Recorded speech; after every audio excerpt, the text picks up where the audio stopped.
quelques mots, je vais prendre celui-là, parce que je crois que... Ah si, il marche aussi. Non, ça va aller. Quelques mots. D'abord, Juliette a dit, je vais laisser aux autres les salutations protocolaires. Je suis tenté de faire pareil, en fait. Mais comme je ne veux pas me mettre dans l'embarras Laurent Wauquiez, je vais commencer, puis il complétera sans aucun doute avec beaucoup de talent. D'abord saluer le président de la région Auvergne-Rhône-Alpes, le remercier de son invitation. Saluer bien sûr Juliette Jarry, Étienne Blanc, Anne-André Laurent, j'essaye de ne pas oublier Yannick Noder qui est juste derrière moi, vice-président à la région, avec qui nous partageons de nombreux sujets, dont les sujets de l'université, et en particulier, ça me permet de saluer Alain Mérieux, le sujet de l'IDEX, et de saluer aussi l'ensemble de celles et ceux qui représentent ici l'université. Et puis je voudrais saluer aussi Karine Deniassos, qui est vice-présidente à la métropole, le maire de Charbonnières, Gérald Desmarques, qui est aussi derrière moi, le maire du 2e arrondissement, qui lui est devant moi, et puis l'ensemble de celles et ceux qui constituent cette magnifique assemblée. Laurent Wauquiez le sait, je ne suis pas un adepte des longs discours, donc je ne ferai pas ici le détail de ce magnifique quartier de la Confluence, sinon, et en plus surtout à l'approche de midi, encore moins un long discours. Je saluerai simplement deux entreprises que j'ai aperçues. Je saluerai le groupe Cardinal, je saluerai à travers Olivier Ginon, GL Evans, parce qu'ils font partie de ces pionniers qui ont su prendre les risques dans ce quartier. Ce n'était pas si évident il y a quelques années en arrière.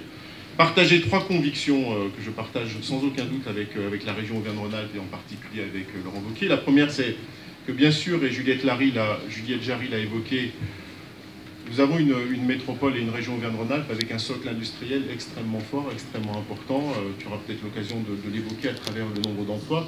Et bien sûr, le soutien du numérique, le soutien de cette transition digitale, et bien ma foi, c'est un renfort exceptionnel pour maintenir cette industrie, ce socle industriel sur notre métropole.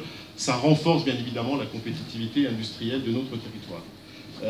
Et donc nous partageons avec la région la nécessité absolue d'appuyer la modernisation de cette industrie, et ça passe par effectivement la transition numérique et pas simplement pour l'industrie. Alors bien sûr, c'est un soutien que la métropole apporte, toujours en co-construction avec la région, sur un certain nombre d'interlocuteurs, et d'interlocuteurs tu les as cités, le cluster Digital League, et je voudrais bien sûr saluer l'intervention de monsieur Bérard, mais aussi les pôles de compétitivité, je pense notamment à Imaginov, mais aussi l'ENE, qui sont réunis ici aujourd'hui au sein de ce magnifique bâtiment.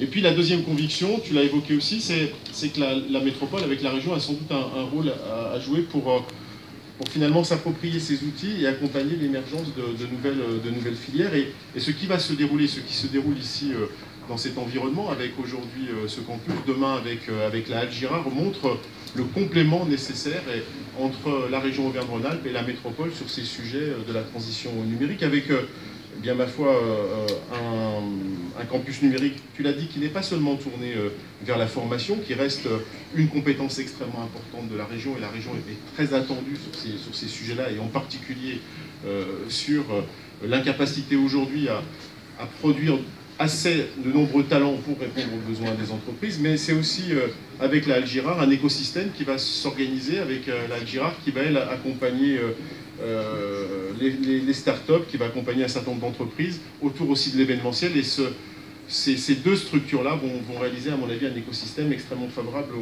au numérique. Il y a un deuxième sujet que nous partageons autour du numérique et qui vient rejoindre le numérique, c'est l'industrie du futur, et nous avons déjà évoqué cela avec Laurent Wauquiez. Voilà un deuxième projet extrêmement fort où nous avons, et sur la métropole et sur la région Auvergne-Rhône-Alpes, un atout considérable à jouer. Les choses ont déjà démarré, puisque sur Vénissieux, sur ce qu'on appelait les fonciers Bosch, nous avons commencé en lien avec la région à implanter un certain nombre d'entreprises, et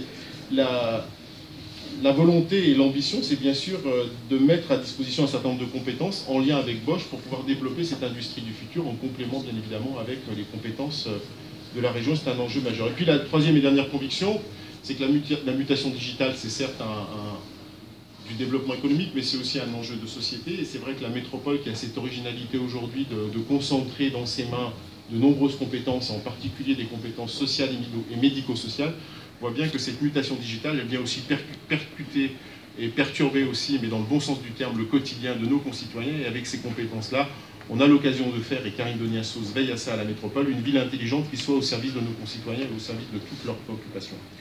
Voilà ce que je voulais dire très rapidement. Donc vous l'avez compris, nous avons ensemble de réels atouts sur ces sujets-là. Et je voudrais dire en conclusion, parce que si je ne le dis pas, les gens vont le dire pour nous, qu'avec Laurent Wauquiez, nous nous sommes dit en toute franchise que nous ne serions jamais d'accord sur tout. Et d'ailleurs, personne ne nous aurait cru. Donc tant qu'à faire, autant être clair là-dessus. Pourquoi? Tout simplement parce qu'on n'a pas les mêmes parcours, on n'a peut-être pas tout à fait la même culture, on n'a pas y compris les mêmes ambitions, si j'ai bien compris.